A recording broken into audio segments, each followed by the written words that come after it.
Hello everyone, just a bit of a rant about YouTube and how it dominates pretty much everything in the creative sphere nowadays. You know, YouTube is commonly thought of as a video platform because, well, it is a video platform, that's true. But also, if you're in the creative sphere of pretty much any type, whether you're a writer, photographer, or whatever, pretty much the only realistic way of, sort of building yourself an audience is through YouTube. Let me use myself as an example here. The videos that I make on my main channel, Bad Empanada, if you somehow got here without having any idea who I am, are essentially just written essays that I then spend an exorbitant amount of time reading and editing. They are not suited to the video format at all. I basically have the piece finished after maybe 1 or 2 weeks, and then I spend another 1 or 2 weeks more reading off the essay that I wrote and then editing it together and then uploading it to YouTube and all that. So what I'm doing essentially is just writing a written piece, an article that would function perfectly fine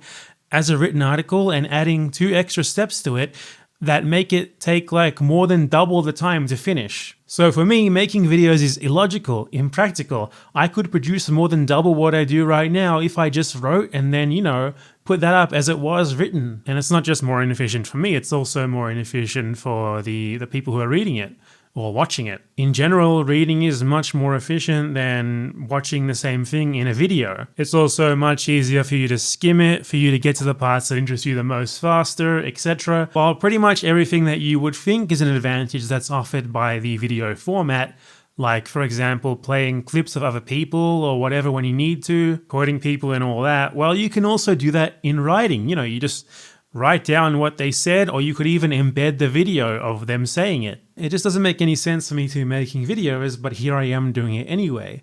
And I think about this pretty much every time when I'm making a video, when I'm doing everything after having actually written it. Now, this hardly goes for everyone. I'd say 80%, 90% of the stuff on YouTube, actually works best in video form. They either take more advantage of the format, or it's just stuff that's just kind of innately suited for the video medium. But stuff like video essays that aren't about film or TV series and stuff, so they can take advantage of the visual medium more, photography stuff, drawing stuff, design stuff, everything. It's much better done in other ways. So then, why are we all on YouTube? Well, because it's the only real way to build an audience. If you just go ahead and make your own website or blog or whatever and post up your stuff, no one's going to care. No one's going to notice you. You need to get noticed some other way first, on some form of social media, and YouTube is just the most conducive way to do so. Now, you may be asking, well, there are the other, big social media sites, Instagram, Facebook, Twitter. And yeah, that is true. Those sites can be very good to build a following and then drive traffic to,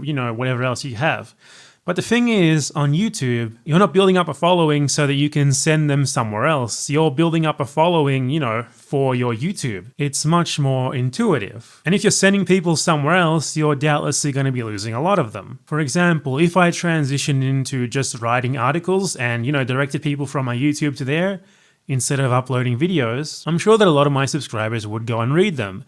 I think right now I've got about 30,000, maybe 10,000. That's pretty respectable. But most wouldn't, so I'd be losing a large part of my following. So YouTube is not only the best way to gain an audience, but once you're there, you're kind of stuck. So you get stuff like me basically just making videos where I just read off a script that could easily be a written article. You get photographers filming themselves doing photography, and then putting the image on the screen and talking about it. I mean, you could do that easily in the textual form. Or even just, uploading the photos, letting them stand on their own. And people do that elsewhere, but you get way more exposure on YouTube. There's way more potential to gain an audience doing so on YouTube. YouTube offers you direct monetization options. It promotes you, I feel, way more than any other social media site will do without you really having to do anything through the algorithm, if you get lucky, that is. On Twitter, for example, if you post a link in a tweet, you will immediately lose 75% of your normal impressions. They do that because they want to keep you on Twitter. They don't want you going anywhere else.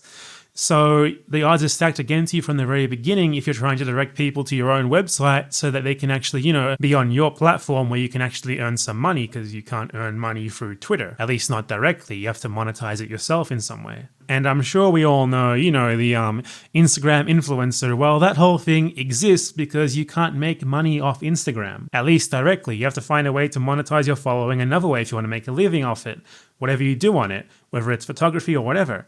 So that's why you get people seeking out like ridiculous deals and like peddling butt pills or whatever, like posting an obviously staged photo. Oh my God, my butt pills have been working great. Check it out. Hashtag sponsored, whatever. And they always link to an Instagram account of the person who, is sponsoring them or whatever. You know why? Because you cannot link to external websites on Instagram, at least in a basic account. Maybe when you get a lot of followers, you can. So you literally cannot direct people to a place where you can be compensated for what you're doing, except, in a small link in your bio. In posts, you actually can't. And Facebook, well, it's just an incredibly weird place that isn't really conducive to that sort of thing, though some people do make a living off it. But at least to me, it's not just about making a living, it's about not being on some weird platform where people are sharing whatever you make, like with one click to their grandma.